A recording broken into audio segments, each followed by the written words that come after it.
Տեխնոլոգիան, այդ հիբրիդային, առաջին անգամ կիրառել ենք 500 դրամանոցության։ Փորձարկել ենք, հետո նոր երրորդ սերիան թողարկել ենք։ Էլի գեզիկ ընդդեպի ընդումը, նրան տապանն է վրա պատմված և մասունքապ թիքնա։ Հիմա ինքը կարակ դիրան բերվերից մեր խանութում, բայց բլետի տեսքով 1700 դրամ։ Ինչու են գինը բարձր դրել, որ նոր տեսքով չան։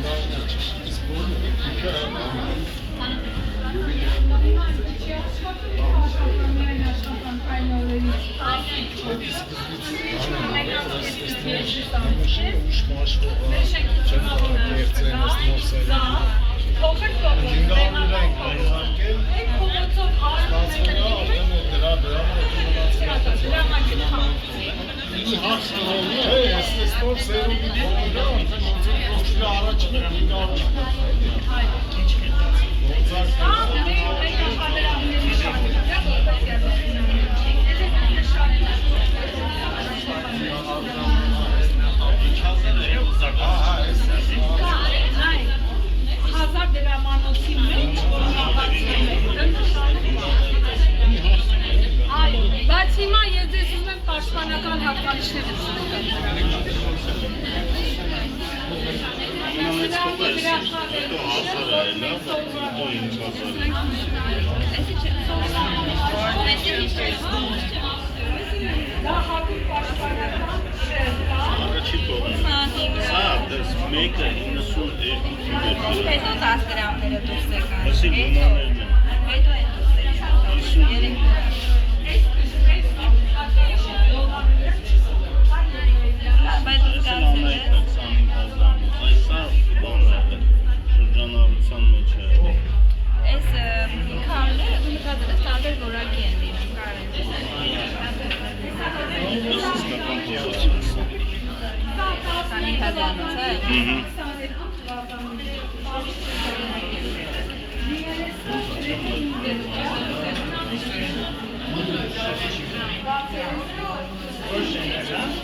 Դառը շոկոլադ, իսկական շոկոլադ։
Все прошли до 8-9 вечера.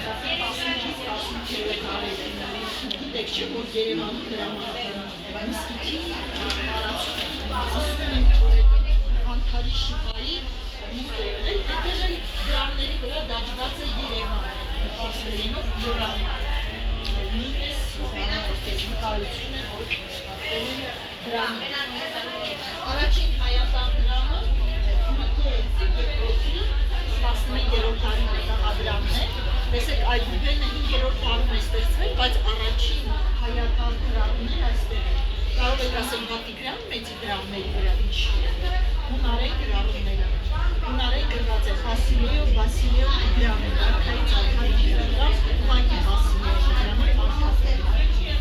Կիլիկյան դրամները, միջնադարյան դրամներ։ Արդյոք գիտեք, որ դրամ բառի անվանումը առաջացել է միջնադարյան կիլիկյան արծաթե դրամներից։ Դրանք հենց այսպես է կոչվել են դրամ։ 91-ին երբ հռչակվեց Հայաստանի Հանրապետությունը, ստեղծվել էր հանձնաժողով, որը պիտի որոշեր մեր ազգային արժույթը ինչ անվանում է ունենալու։ Եվ պատկերացրեք, ես հիմա կթեվակեմ դրամ, իմի, զուզա, պլիկ, իբար, դանք, քարտեզ, դրանք բոլոր են տարօրինակ կուզենայիք մեր ազգային դրամը լինել իմի, կամ զուզա, կամ պլիկ, իհարկե ոչ։ Հանձնաժողովում կար մեկ հանձնավորություն, որը դեմ էր դրամ բառի։ Դա նախկին կենտրոնական բանկի նախագահ Տիգրան Սարգսյանը։ Նա այսպես էր ասում, դրամ բառը մենք հաճախ օգտագործում ենք որպես ոմանիշ փող բառ։ Օրինակ ասում ենք, չէ, պարսկական դրամներ, այսինքն պարսկական փող։ Եվ ասում են մարդկանց ոչ փոխություն կարող է առաջանալ, ազգային արժույթ, թե դրամը ինքը դեմ է, բայց այսօր դրամը այնքան է մտել մեր կյանք, որ մենք չենք պատկերացնում եւ շատ լավ տարբերում ենք, երբ ենք խոսում ազգային արժույթի մասին եւ որպես փող իմաստով։ Այստեղ ուզում եմ մենք հավաքածուի հետաքրքիր դրամներից մեկը ձեզ ցուցադրել, նայեք, ինքը կլոր չէ, ոնց որ մազակալ լինի կամ կարող եք ասել պինցետի նման, սրա անվանումը լարին է Եթե ձեզ հետաքրքրում է այդ դրամի պատմությունը, կարող եք սկանավորել այս մեր Facebook-յան էջը, որը կոչվում է Դրամագետ, եւ այնտեղ այդ պատմությունը ավելի մանրամասն կարդալ։